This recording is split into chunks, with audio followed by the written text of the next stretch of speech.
Hello बच्चों। यहां दिया गया है one smooth ball of mass 1 kg is projected with velocity 7 meter per second horizontal from the top of tower of 3.5 meter. It collides elastically with a wedge of mass 3 kg and inclination angle 45 kept on the horizontal floor.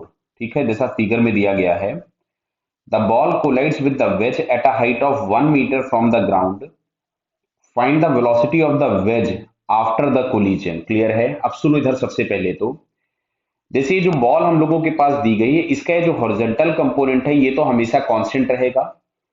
But ये vertically हम लोगों से बोला क्या गया है कि ground से अगर ये 1 मीटर ऊपर हिट कर रही है तो ये 2.5 मीटर नीचे आई तो इसका एक वर्टिकल कंपोनेंट होगा। तो अच्छा, अगर हम उस वर्टिकल कंपोनेंट को लिखें तो यहां से हम लोग लिख सकते थे एम जी एच, और हाइट कितना नीचे आया है 2.5, क्योंकि 3.5 से फेंका गया था और 1 मीटर ऊपर हिट कर गया, is equals to half m into v y square. Clear है क्या ये? तो यहां से हम लोग लिख सकते थे वी वाई का square is equals to 2 into G को चलिए हम लोग लिख लेते हैं यहां से 9.8 इंटू 2.5। क्लियर है? तो यहां से हम लोगों को v y is equals to मिलता है अंडर वुड ऑफ, क्या दिख रहा है, ये 49 हो गया। तो 49 हो गया मतलब ये आ गया आपके पास 7 मीटर पर सेकंड। क्लियर? तो यहां से हम लोगों के पास जो वर्टिकल कंपोनेंट आया वो भी 7 और हॉरिजॉन्टल कंपोनेंट भी 7 था। तो बात को देखो, समझो, इसका हॉरिजॉन्टल कंपोनेंट भी 7 मीटर पर सेकंड था। किसका? बॉल की बात कर रहा हूं मैं अभी ये। और ये जो बॉल है इसका वर्टिकल कंपोनेंट भी 7 मीटर पर सेकंड हो गया।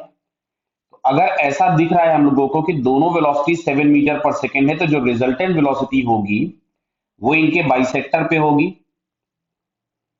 तो जो इसकी हिटिंग वेलोसिटी थी रिजल्टेंट, वो इस डायरेक्शन में रही होगी जो कि परपेंडिकुलर टू द इंक्लाइन रही होगी। और इसकी वैल्यू कितनी हो जाएगी? तो ये बटा में सब सभी लोगों को समझ में आ रहा है, it become 7√2 metre per second. Clear?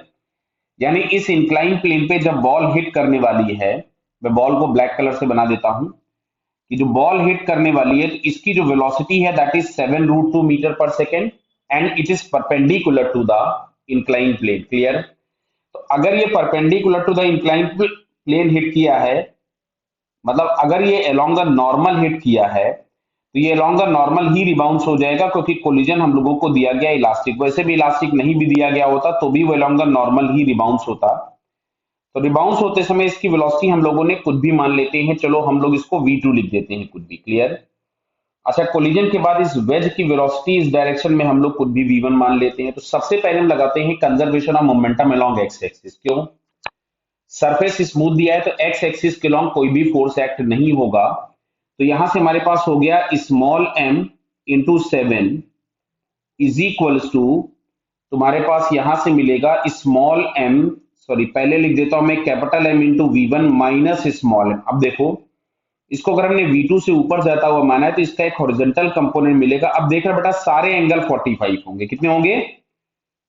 45 degree के सारे ही एंगल्स होंगे।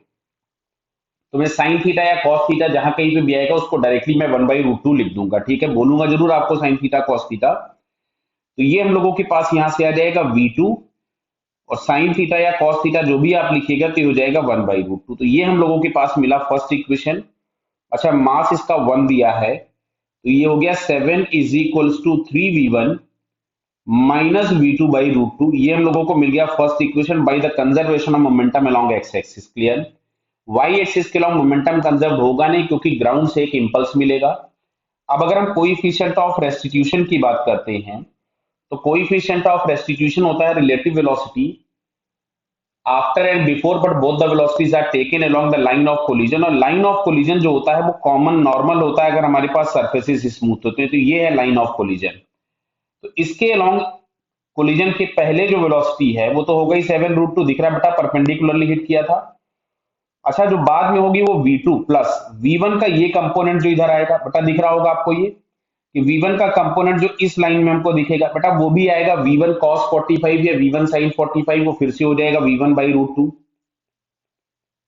बराबर है। और हम लोगों से पूछा गया था कोलिजन इलास्टिक दिया है क्या है, एक मिनट रुक जाइए जरा, ई दिया है क्या, particle collides with the wedge at a height this one, कहीं पे कोलिजन कोलाइड्स इलास्टिकली, देखो लिखा हुआ है कोलाइड्स इलास्टिकली, सो ई बराबर हमारे पास है 1। तो इसको अगर मैं 1 कर दूं तो ये हमारे पास आता है V2 plus V1/√2 is equals to, यहां से आपके पास आ जाएगा 7√2। क्लियर? तो एक काम करें, इसमें या तो हम लोग √2 से डिवाइड कर देते हैं। चलो इसको तो √2 से अगर हमने डिवाइड कर दिया तो ये हमारे पास आ जाएगा V2/√2।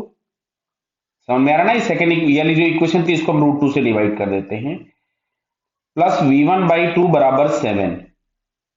क्लियर? अब इसको अगर हम फर्स्ट इक्वेशन के साथ सॉल्व करें तो फर्स्ट इक्वेशन में हमारे पास लिखा हुआ है, देखिए 3V1 minus V2/√2 is equals to 7। तो इन दोनों को अगर हम ऐड कर दें तो देखो ये तो गायब हो गया, और ये हमारे पास आ रहा है 3V1 plus V1/2 is equals to 14। Clear है? बराबर है, तो ये हो जाएगा आपके पास कितना, 7। V1/2 बराबर 14, इससे इसको यहां से 2 टाइम्स उड़ा दीजिए तो V1 इज इक्वल्स टू हम लोगों के पास मिलता है 4 मीटर पर सेकेंड, जो कि हम लोगों को वेज की वेलोसिटी पूछी थी आफ्टर कोलिजन, और वेलोसिटी ऑफ वेज हम लोगों ने V1 लिखा था। सो फाइनली हम लोगों के पास जो आंसर आएगा that is 4 metre per second. Clear है बेटा सभी को? Okay, all the best.